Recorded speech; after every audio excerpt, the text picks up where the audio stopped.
Hi, my name is Jordan. We're going to talk about some T-spine mobility in the front rack position. Okay, so a lot of the times people with T-spine issues will come forward and place the bar kind of more like this than on the front rack position. So I'll show you really quick on what I mean here. So we're just going to get into the position. We're going to come like this. I'm going to pretend that I have a very bad T-spine mobility. And when I do that, my front rack kind of comes off. And I'm putting a lot more weight on the front of my delts and onto my wrists. That can be bad for when I go down in the squat. A good T-spine, kind of nice extension, you're making that good platform there, and you're not gonna choke yourself with the bar. So this is good T-spine in a front squat. This is bad T-spine in a front squat. So you can tell the difference there. So I'm going to place the bar back. We're going to go over some quick drills on how to work T-spine. So the first one we're going to do is a stretch. I really like this stretch. You can use it for T-spine or lats. I'll show you both of them. So we're going to get a dowel. We're going to get a box. We're going to place our elbows onto the box, create a bit of a V. So you're going to grab onto the dowel like this.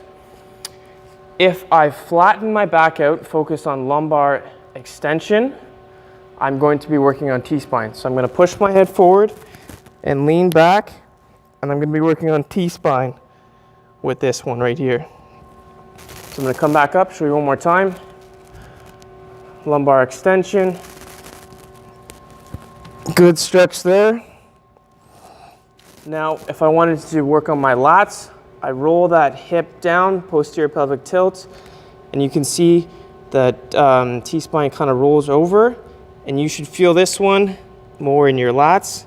This is a great exercise, or stretch I should say. And again, with all my stretches, I like to do a bit more of a dynamic movement. So I'm moving into the stretch, coming out, releasing a little bit, and then moving back in.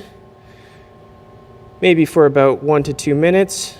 Nothing too long, but very dynamic with movement. Okay, so that's a good stretch that you can use. We're now gonna go focus on some T-spine extension itself. So T-spine is supposed to rotate and extend, but for a lot of people that kind of hunch forward, they look at their phones all day, they're on a desk, computer, kind of gets stuck into this forward flex kind of kyphotic curve. So we're gonna combat that forward head posture by trying to bring extension in the T-spine. So I'm just gonna come down here, and with the roller, I want you to focus on kind of placing it right where your kind of ribs start. So that's the start of your T-spine. So I don't want you to roll your lower back at all. So your neck, that's where my ribs start right there. So the roller is going to stay right there. I'm going to turn my core on, maybe about 30%. So it should be a core exercise, but I don't want to see any lumbar extension with this exercise. You're going to support your neck so your neck doesn't, so you're not cheating with your neck. And then from here, we're just going to take a big deep breath in and breathe out and let that kind of roller be a pivot point to the extension. So we're trying to activate each vertebrae at a time. So I don't want to see your lumbar extend to try and get that movement. So that's why the core needs to be turned on, maybe 30%. So again, you're just going to come down and let the upper back fall into place. From here, you're going to move yourself down just a tad, so you move up maybe about 2-3 centimeters, and then you're going to do it again.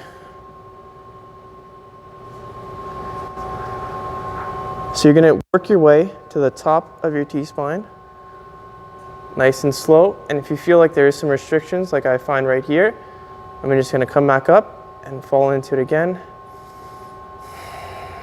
working with my breath. And then we're going to keep going.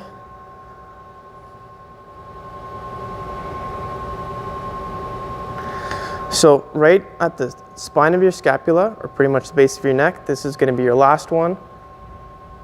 And then you're going to work your way back down. Nice and slow. So after we've mobilized the T-spine, we're now going to try and use that mobility to keep the mobilization. So we're going to take that foam roller, place it in between our knees, and we're going to squeeze here. We're then going to sit up nice and tall. so that our lumbar spine is kind of in a bit of extension. We're trying to feel like we're sitting up nice and tall. So head pull on a string. Gonna place the dowel in a squat position. This is just to lock your shoulder blades in place. We're gonna then rotate to one side, side flex to one side flex to the other side, back to neutral, and then rotate out. And then we're gonna do the other side, side flex the other side, back to neutral. Don't feel the need to rotate and extend yourself like that. Just keep within your limits. So nice squeeze there. And we're just pretty much going until we find that end field. Side flexion, side flex the other side, back to neutral, and go out. So this one again, I would probably do both sides about 8 times, working with my breath, nice and slow. And this is again just to create mobility in that upper back to neutral. So when you do get to the front rack position, you'll be able to extend in that rack and not be so hunched over. So nice, good, creating that spot. So extending in that upper back, keeping the core tight, instead of hunched over, extending in the low back to try and keep up with that and choking yourself with the bar.